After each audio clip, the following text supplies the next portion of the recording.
election season, someone always plays some song, and some politician always plays some song, and some musician always loses their Haas and Pfeffer over it. So Rihanna has uh, had this issue recently, I think, with Trump. Uh, I should have wrote down the songs. I totally forgot all the songs. I had them on a spreadsheet somewhere. I have to better organize this thing. I'm sorry. I absolutely apologize. Um, but so they all kind of let it be known that this politician, who I do not agree with, is playing this. Oh, shut up. Yeah, let's do that. This politician I do not agree with is playing this song that I wrote, and I don't think he should be playing. Now, there's all kind of, I mean, America is a fucking forest of lawyers, quite frankly. Excuse me. Excuse me. So America is like this sea of lawyers, as many lawyers as there are trees, apparently. Um, and you know, you cannot just play music, right? So I went to a wedding. Uh, there was music in the background. I took pictures of the wedding and the dancers, put it up on a channel, and it got like pulled down because of somebody saying that it was their song. Okay. But these are weddings and kids' birthday parties and all this stuff. And it's just leaving a really bad taste in people's mouths about how much control there is over this thing. So, right, I get it. The art of noise, it's all owned by lawyers and money and representatives. And if, like I said, if you have a kid's party and there's music on in the background, don't put it on YouTube, or, well, you can put it on Twitch for the foreseeable future, but definitely not YouTube. Um, so what do you do? How do you how does this affect you? The politicians and their campaign trying to be president, and the I should really look at the camera, and the musicians who don't want to be associated with these politicians. I would tell you, it doesn't concern you. It really doesn't. I mean, the title of this thing is sort of a misnomer. It's really more of, why do you care? Right? So a few months back, there was a black comedian actress, um, who sued Netflix because they gave a male black edgy urban comedian $90 million, and they only wanted to give her like 3. And she took to Twitter and she was like, it's racism, and y'all should all support me, and you all need to, us poor people, need to write to Netflix and their racist nonsense and tell them to do right by me, this one millionaire, who this whole campaign will only benefit. You see what I'm saying?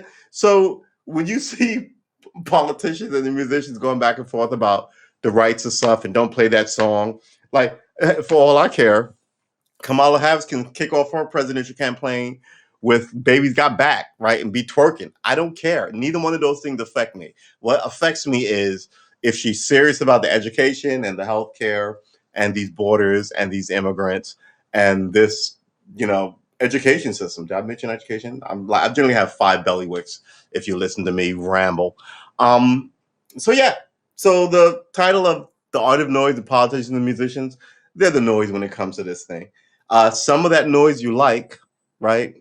I've rediscovered like being a fan of music, and like when I do that, I really look for like the guys who do it all, or the girls who do it all, the people who write the lyrics and write the songs, whether it's guitar or keyboard or friggin' a flute, and then build it up and then put it out there, and you go, wow, this guy is great, versus somebody who sings someone else's song, or someone who's looking for a hit and finds a beat maker, right? But at the end of the day, I don't really care what their machinations are, right?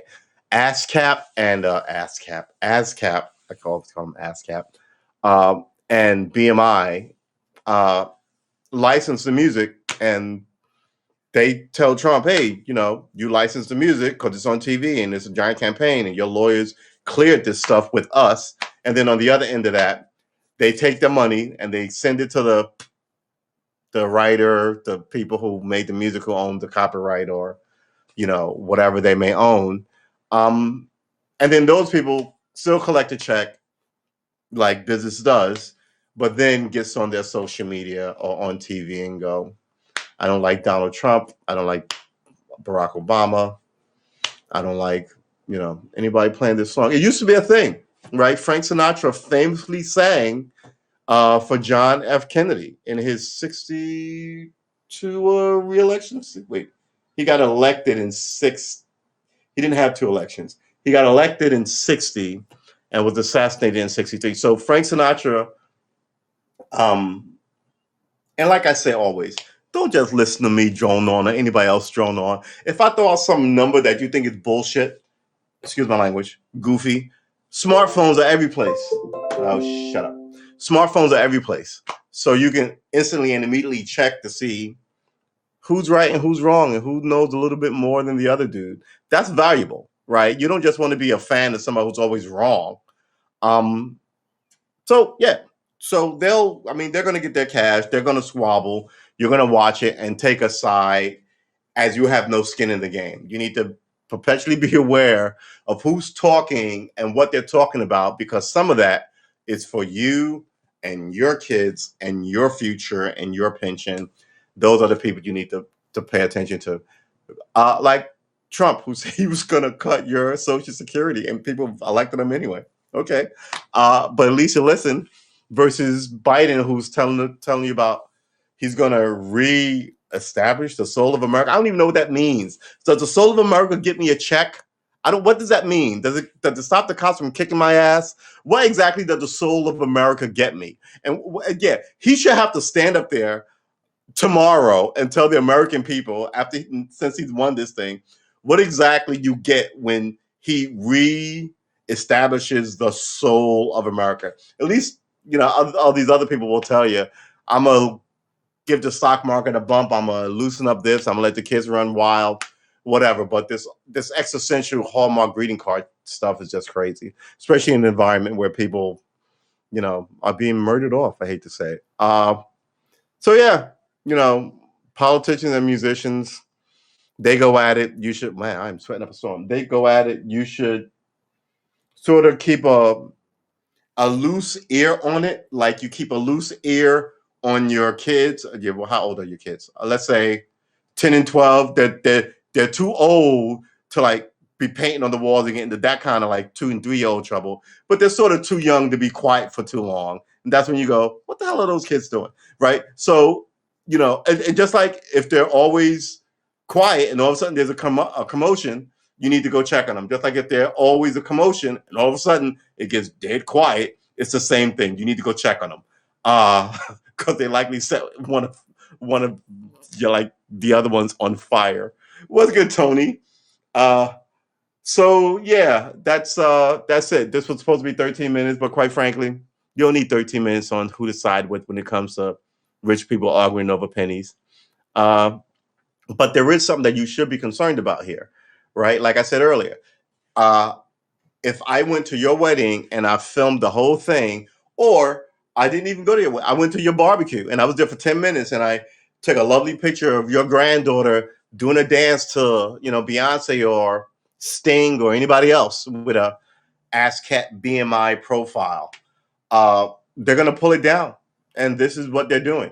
It's not even incidental music anymore. It's not like you're trying to make this music to sell it. If it's on in the background while I'm talking to you about metronomes, for God's sakes, right?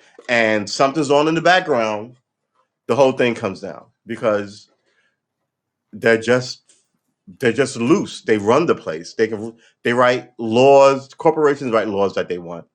And this is where we are. So we'll see. I used to be a very politically minded person. Now I'm mostly socially minded, which means I used to be political and democratic for the Democratic Party. Now I'm like, fuck the Democratic Party, excuse my language. I want the best for people. I think if you gave the people a better day, you'd have less crime, less criminality, less divorce, You less. I mean, and we can start with the ridiculous like policing situation here. America has always had a shady and shifty um, judicial system. I mean, who's going to lie to me? Who's going to say that that's wrong? Don't. I like the fact that now all this stuff is coming about this virus that may or may not have been true. I have to say that so I don't get yanked off of YouTube. But yeah, it's looking like a lot of it is weird now, and looking like people lied to people. So what's going to happen? It reminds me of Fred Hampton, who the cop who was there on his deathbed essentially said, "Yeah, we set him up to kill him," and no investigation, no nothing. Right? It's like the other cop who said that they took um Malcolm X's security away so he could be shot. No investigation into that. So the whole look, man, I get it. Don't ask me to think that the whole place is as lovely as I want it to be. I'm not that naive, but I'm also not so naive as to buy everything you tell me. And it gets further down this road, further down this track, and this track is now we really need you to be for things that we need you to have an opinion on, even though it does not affect you or your kids. It puts no money in your pocket, or conversely, it may take money and energy from you, right?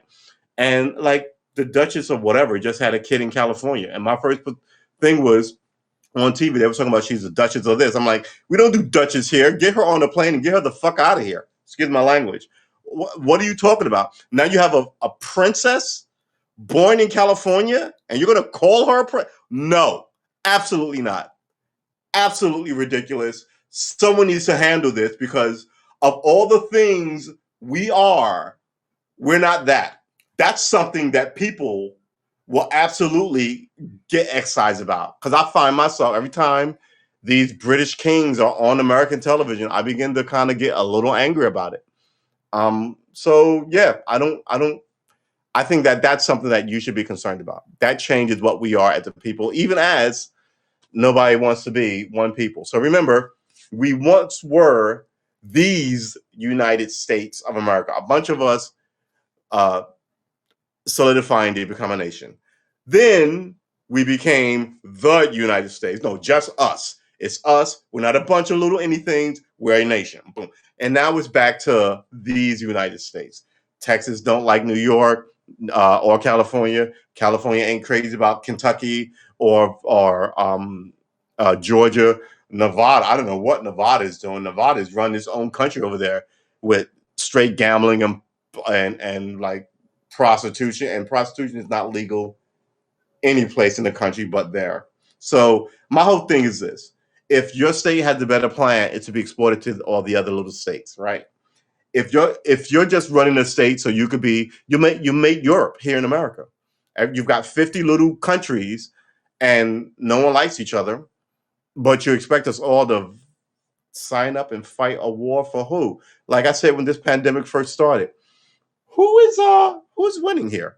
Like, why am I trying to put this? Yeah, I'll let it tick down. Why am I trying to put this back to a place where I didn't agree with in the first place? I mean, remember, people were raping women at work, right?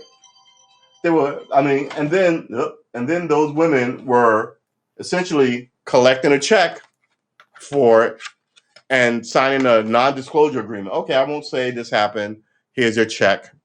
And depending on how well your negotiator was, maybe you got 100,000, maybe you got 3 million. But at the end of the day, you were attacked at work, and no one went to jail for it. And that's illegal because of lawyers, right? Remember, at the end of the day, slaves who were not slaves, they were the enslaved. It was all legal because of lawyers. Remember that. Remember, up until the 70s, the mid 70s, a husband could rape his wife because that's what she was there for, right? And lawyers said up until that point when someone said, no, let's just be done with this. This is bullshit, right? But none of those husbands went to jail for a long time until like I want to say the early to mid 80s. It took like 10 years for them to actually start acknowledging it. And what you have here is people who need stuff who can be sort of distracted by jingly keys or whatever over here, and before you know it, you don't get the universal health care, you don't get better education and fairer banks and fairer lenders and mortgage. You don't get any of that because you're over here dancing at the jiggling keys, which is girls who twerk, bullshit rap music, bullshit rock music, a ton of violence in movies and TV and everything else, a ton of people who tell you sad stories that fall apart almost immediately and they pay no price. That Stringer thing in New York where she accused him of this stuff and then it fell apart, she should have to pay a price. You should not get to run at somebody's reputation and when it doesn't go well, just kind of, oh well, and go back to your life. It's just wrong. If he did it, do him in for it. But if he didn't, then you should be done in for your lie, right? This is where we are.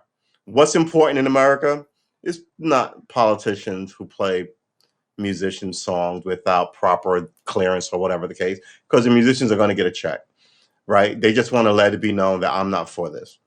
And quite frankly, I think a lot of these politicians have lawyers and stuff, and they know, if you play this, I Love Black People song and you're, running for office and you've got nothing but a history of saying mean things about Black people, this is going to kick up some dust. So maybe, and that's a wild exaggeration of it, but maybe, oh, hey, we can kick up a little more interest if we play this song because I know this person will say this.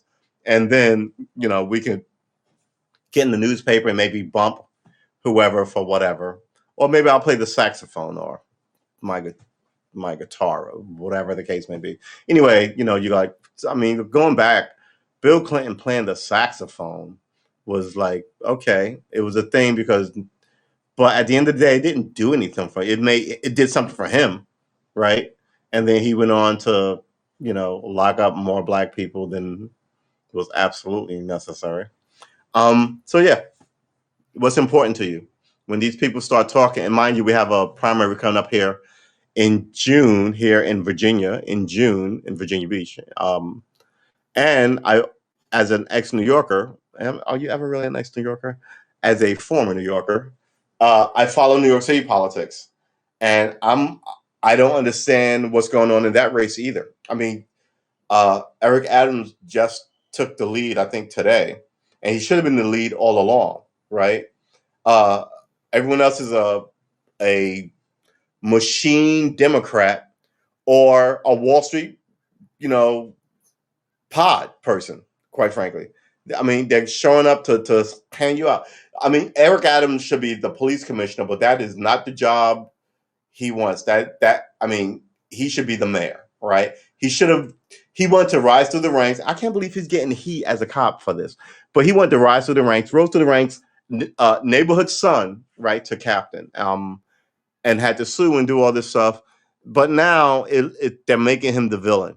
And I don't, the people who are making him the villain are the machine Democrats who never do anything, but who are always around. And in this case, you think it would be Scott Stringer, but it's not. It's what's the woman with the dreadlocks, right? And there's another corporate lawyer. So, all right. My position is this about the New York City mayor's race. Mind you, I don't have any skin in the game because I'm not in New York anymore. But my family is still in New York. So my thing is this: if you're complaining about the police and you have a guy who was once a police officer who had to sue to become a sergeant and then sue to become a lieutenant and then sue to become a captain, right? Who was always at odds with the New York City Police Department for their treatment of the minority community.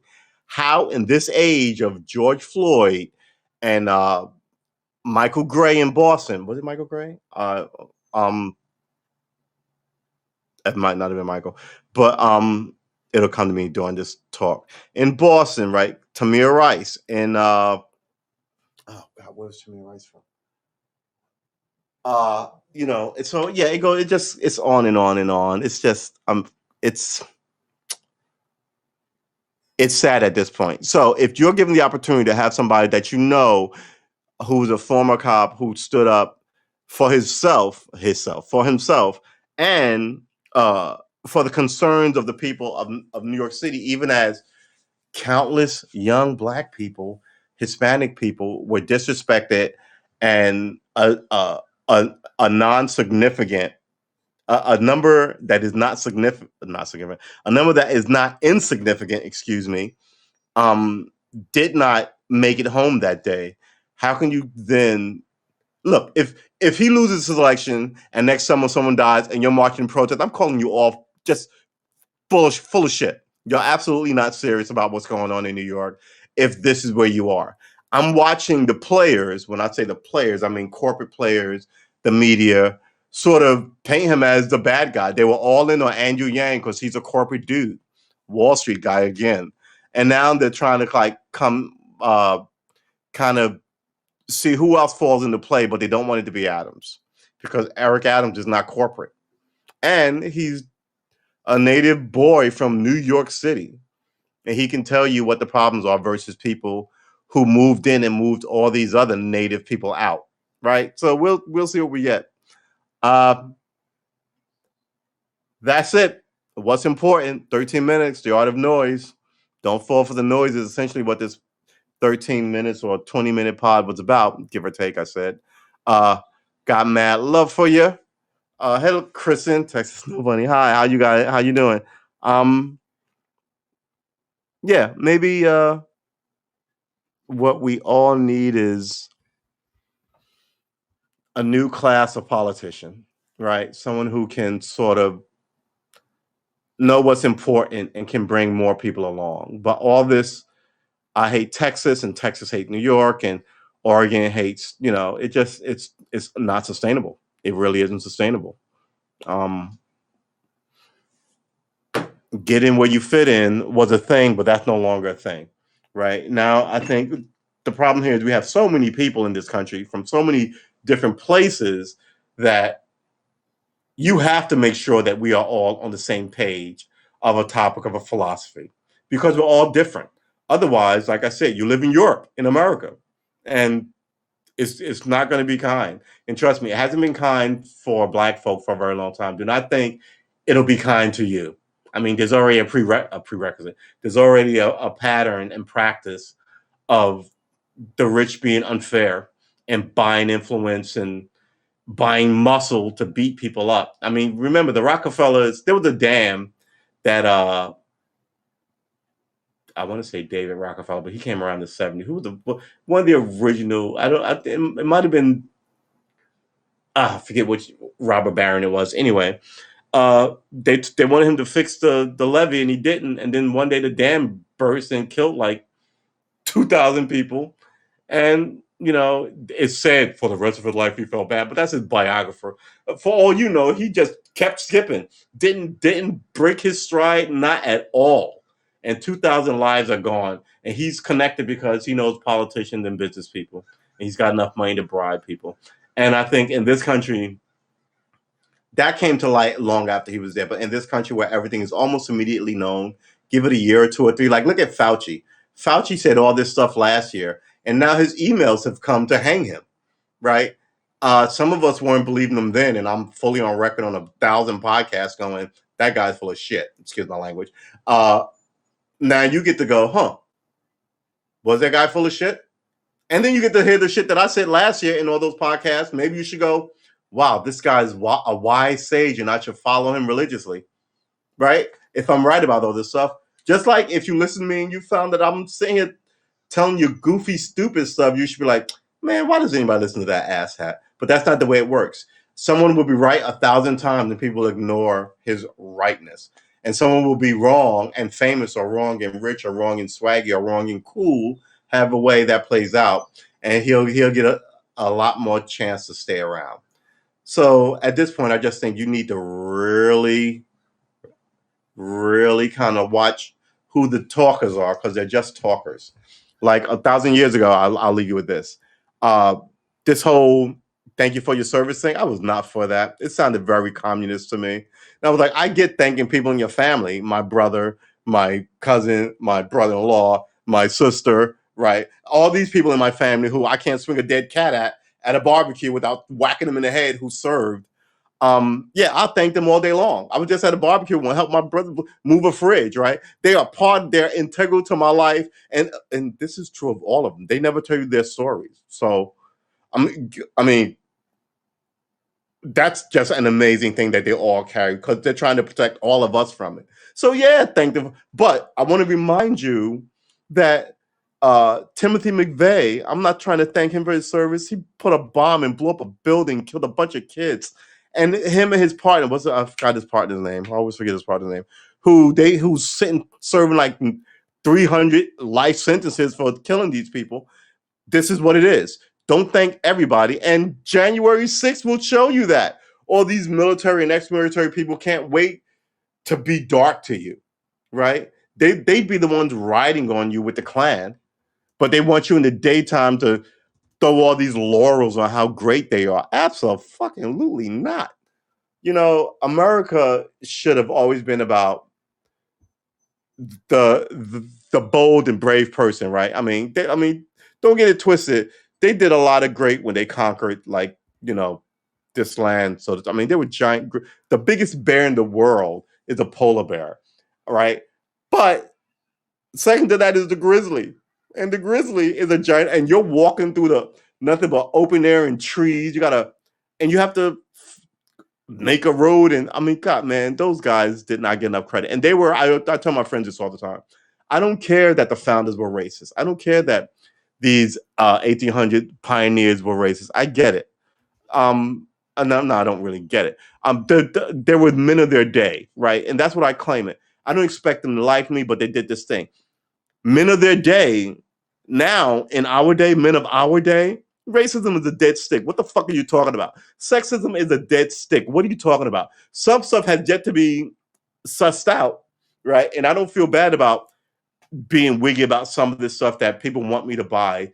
Transgender children. All right, I'm gonna need 50 years. And in 50 years, you go, oh, see, 50 years, this worked out fine. I go, okay, I guess I was wrong. But if in 50 years, all your criminals and psychos and nut jobs and idiot boxes are people who were mangled as kids, I'm going, and nobody likes to say, oh man, I really fucked up my kids, right? The society says that. Society gets to go, you raise a bad son, you raise a bad daughter, right? What's that girl in Florida who killed her daughter and said a black guy came and got him? It's all this stuff. You raise a bad young lady. I'm not saying all your kids are bad, but this one is definitely horrible. That's horrible. And that's what you want. In a modern era, what are we? Are we still doing ancient tricks and bullshit? People don't like the truth, but really hate it when they have to. Yeah, that's the truth. Exactly. And look, listen, I've been wrong a lot, but that's the thing about me. If I'm wrong, I want somebody to tell me I'm wrong so I can walk into the next conversation with my chest out and my chin up, like being the smart guy at the party, right? I was taught that you wanted to be the one who knows stuff. Oh man, this thing is giving me drama. I hope it's not. Right? Versus the one who doesn't know anything. Don't say stuff and don't be silent and what is it? Oh man, be silent and it's better to be silent and being thought of as a fool than to open your mouth and remove all doubt. Right? That's the thing. That to me tells you to be quiet and sit in a corner and watch things. I'm an engager, right? I want to know what you think and if you can defend what you think and why you think it. I'll tell you something that's dying. That whole idea of heritage, right? There was a lot of famous country singers who were like, it's not about race, it's about heritage. And I heard that up until about 8 years ago. I haven't heard shit from any famous Southern person about heritage and that flag at all. The day of it is over. It's just gone, right? So now they may still feel that way, but men of their day, when you say that, you're going to get so much pushback on it. That is bullshit. Just like what would they say in the 70s when I was a kid? Um, like women get elected, and I heard this as a kid. Like they can't have a woman president because she's gonna nuke the world if she gets her period and all this shit. Hard in the mid 70s and maybe the super early 80s. Say that now and in your career. Go ahead, stupid. Well, I was told to me when I was a kid. Yeah, you're supposed to reevaluate shit you've been told. I was taught the word sissy, right? And that was the thing. Don't cry, don't be a sissy. No one uses sissy anymore. You might, and I was also the F word. Can I say the F-A-G-G-O-T? Can I even say that on half of YouTube or Twitter? Right? And that was a big thing. And you grow out of it. And I remember being 20 being around like white dudes who may have been 50 and 60 trying to be cool with me and saying something off color, but not mean to be racist about it. Like, oh man, like not color, that color guy is cool or something like that. But it was always something like Negro, right? Oh man, I love that Negro, but man, we don't use Negro anymore, man. Yeah, we just call ourselves black. But now you'd be wrong there. Because that's when I was 18, 19, 20, and somebody was trying to be cool with me, sort of reaching out, right? And I didn't get that then, but I look back on it and I'm like, oh, I see what he was trying to do, right?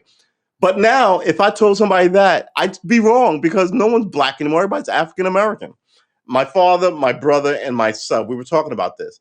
On my father's birth certificate, it's Negro. On my older brother's birth certificate, oh wait, do I have that backwards? It's colored. On my older brother's birth certificate, it's Negro. And on mine, it's black. And on younger people in my family, it's African American. So what do you do? How are you supposed to really be hard on the guy trying in a society where no one really is trying? You know what I mean? So I mean, it is what it is, what it is, what it is, isn't it?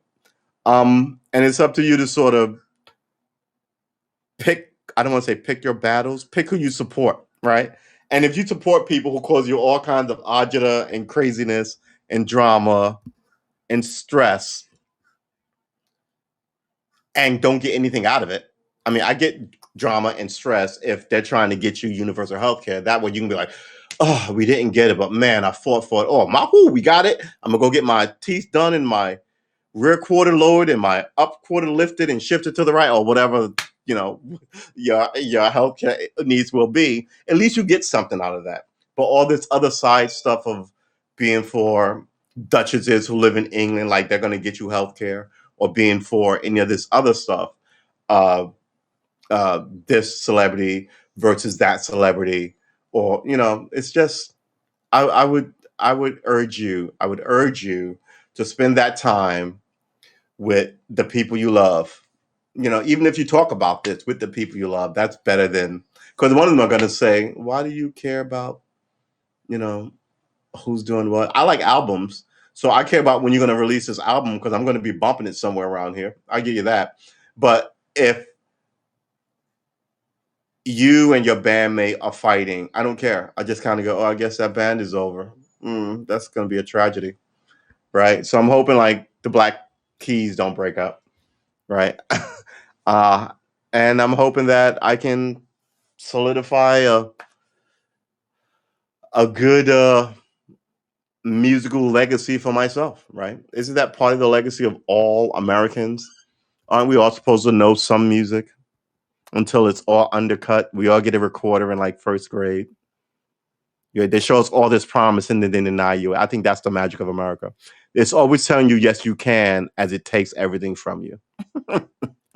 But I don't know how long that can go on because, man, we are getting it handed to us. China is about to eat our lunch. But I think China is goofy in thinking that Americans lay down and roll over. We will get rid of these money-taking Republican and Democrat politicians, and there'll be a whole different animal. So, yeah, I'm one of those people who believe that we're going to be going to war with China. Ladies and gentlemen, that was 13 minutes on a topic, which wasn't really a topic. It was more like, don't give in to the goofiness. I want to thank you. I want to thank you, Kristen Snow Bunny. And I want to thank you, Tony D, for hanging with me here. And I will likely see you twice more this week for 13 minutes. And probably a little more after that for other stuff. I don't even know what that other stuff means. All right. I got love for you. And I will see you when I see you.